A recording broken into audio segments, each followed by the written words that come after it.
Nama saya Rahma Ambar Palupi dengan NIM E1101231032 kelas Ilmu Komunikasi A.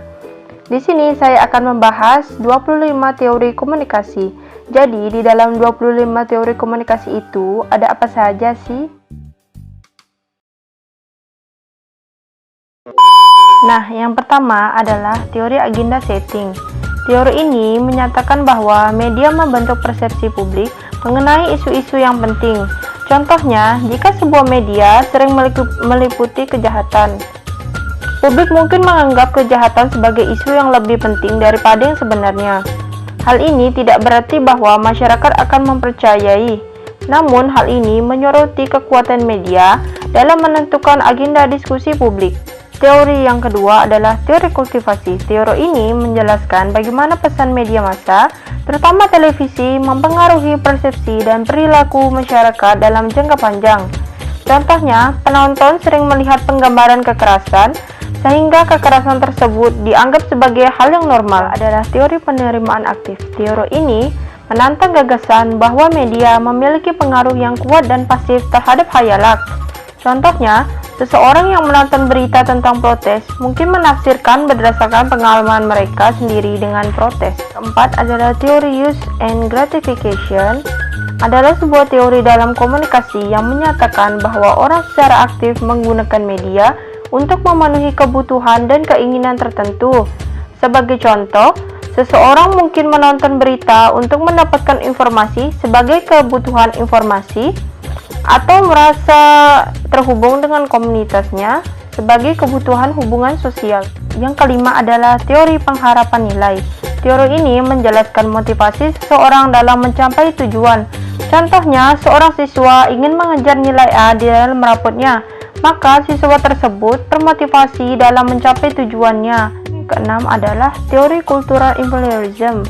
Imperialism budaya mengacu pada dominasi budaya barat atas budaya lain, terutama melalui pengaruh media. Hal ini dapat menyebabkan erosi tradisi dan nilai-nilai lokal karena orang-orang terpapar dan mengadopsi tren mode dan ide-ide barat.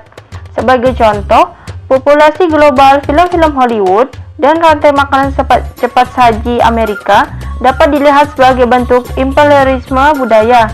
Produk-produk ini mempromosikan budaya dan gaya hidup barat yang dapat mempengaruhi preferensi dan perilaku masyarakat di negara lain. Itu adalah teori Spiral of Silence. Teori Spiral of Silence menggambarkan bagaimana individu dapat menyensor sendiri pendapat mereka karena takut dikucilkan. Sebagai contoh, bayangkan sebuah diskusi kelompok tentang kebijakan lokal yang baru. Jika Anda merasakan bahwa sebagian besar orang tampaknya menentang kebijakan tersebut, Anda mungkin cenderung tidak menyuarakan dukungan Anda sendiri untuk kebijakan tersebut karena takut dihakimi atau dikucilkan secara sosial. Keheningan ini dapat memperkuat ilusi bahwa oposisi lebih kuat daripada yang sebenarnya. Yang kedelapan adalah teori jarum suntik. Teori ini menjelaskan pengaruh media massa yang kuat dan langsung terhadap individu. Contohnya, kampanye kesehatan masyarakat yang menggunakan gambar dan pesan yang menakutkan untuk mendorong orang agar divaksinasi. Teori ke-9 adalah teori komunikasi behaviorisme. Teori ini berfokus pada hubungan antara stimulus dan respon. Contohnya, guru yang memberikan hadiah kepada siswa yang berprestasi. Stimulusnya adalah hadiah, sedangkan responnya adalah siswa lebih termotivasi untuk lebih giat lagi dalam belajar. Yang ke-10 adalah teori komunikasi operant conditioning. Teori belajar yang menjelaskan bagaimana perilaku diubah melalui konsekuensinya. Contohnya, kucing yang selalu dimarahi ketika mereka memecahkan barang, dan mereka cenderung akan berhenti memecahkan barang. Ke-11 adalah teori komunikasi retorika.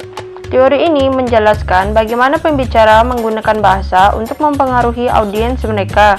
Contohnya, di dalam narasi pembicara, menggunakan cerita untuk menghubungkan dengan audiens secara emosional. Yang ke-12 adalah teori komunikasi sibernetik. Teori ini memandang komunikasi sebagai sistem kontrol dan umpan balik. Contohnya, saat Anda memposting sesuatu di media sosial, informasi ini menjadi input yang dibagikan kepada orang lain. Orang lain dapat memberikan umpan balik dengan menyukai, mengomentari, atau membagikan postingan Anda. Ke-13 adalah teori komunikasi birokrasi. Teori ini menjelaskan bagaimana komunikasi di dalam organi besar dan formal.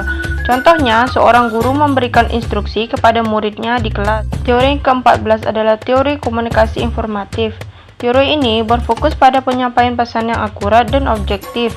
Contohnya, berita menyampaikan informasi peristiwa terkini. Ke-15 adalah teori komunikasi Laswell. Teori ini membantu memahami bagaimana komunikasi bekerja dan bagaimana pesan dapat digunakan untuk mencapai tujuan.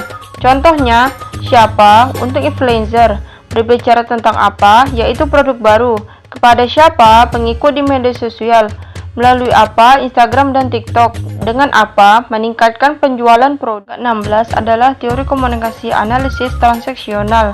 Teori ini untuk membantu memahami bagaimana orang berkomunikasi dengan menganalisis transaksi yang terjadi di antara mereka.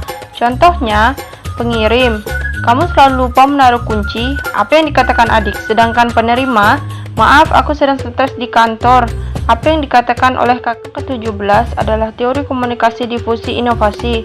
Teori ini merupakan proses penyebaran gagasan, produk, atau praktik baru dari satu individu ke individu lain dalam suatu sistem sosial. Contohnya, penyebaran teknologi baru seperti smartphone, internet, dan media sosial. Ke-18 adalah teori komunikasi humanisme. Teori ini berfokus pada hubungan interpersonal dan makna yang dibangun dalam komunikasi. Contohnya, dua sahabat yang curhat tentang masalah pribadi mereka, saling mendengarkan dengan penuh perhatian dan berusaha memahami perasaan satu sama lain. 19 adalah teori sikap atau standpoint. Teori ini berfokus memahami bagaimana sikap individu terbentuk dan berubah menjadi komunikasi. Contohnya, kampanye iklan, berisi iklan persuasif untuk mengubah sikap konsumen terhadap produk. 20 adalah teori konstruktivisme. Teori ini adalah teori belajar yang berfokus pada membangun pengetahuan secara aktif, pengalaman dan interaksi, serta pembelajaran sosial. Contohnya, diskusi dan debat, murid bertukar ide dan pendapat untuk membangun pengetahuan bersama. 21 adalah teori nativisme. Teori ini menyatakan bahwa manusia memiliki pengetahuan dan kemampuan bawaan yang tidak dipelajari dari pengalaman. Contohnya, kemampuan musik, manusia memiliki kemampuan bawaan untuk memahami dan menghasilkan musik. 22 adalah teori ketergantungan. Teori ini menjelaskan hubungan yang tidak seimbang antara negara maju dan negara berkembang. Contohnya, ketergantungan di bidang ekonomi. Negara berkembang mengekspor bahan mentah ke negara maju dengan harga murah dan mengimpor produk manufaktur dengan harga yang mahal. 23 adalah teori inokulasi. Teori ini melatih pikiran untuk melawan perubahan sikap. Contohnya, kampanye anti rokok, iklan anti rokok yang menunjukkan bahaya merokok dapat membantu remaja untuk memperkuat sikap mereka agar tidak merokok. Teori yang ke-24 adalah teori komunikasi dua tahap. Teori ini menjelaskan bagaimana informasi mengalir dari media massa kepada khayalak. Contohnya, seorang dokter yang menjadi opinion leader tentang kesehatan. Teori yang ke-25 adalah teori kognitivisme. Teori ini berfokus pada proses mental yang terjadi dalam komunikasi. Contohnya, seseorang melihat iklan mobil baru dan merasa tertarik. Dia kemudian mencari informasi lebih lanjut tentang mobil tersebut dan akhirnya memutuskan untuk membelinya.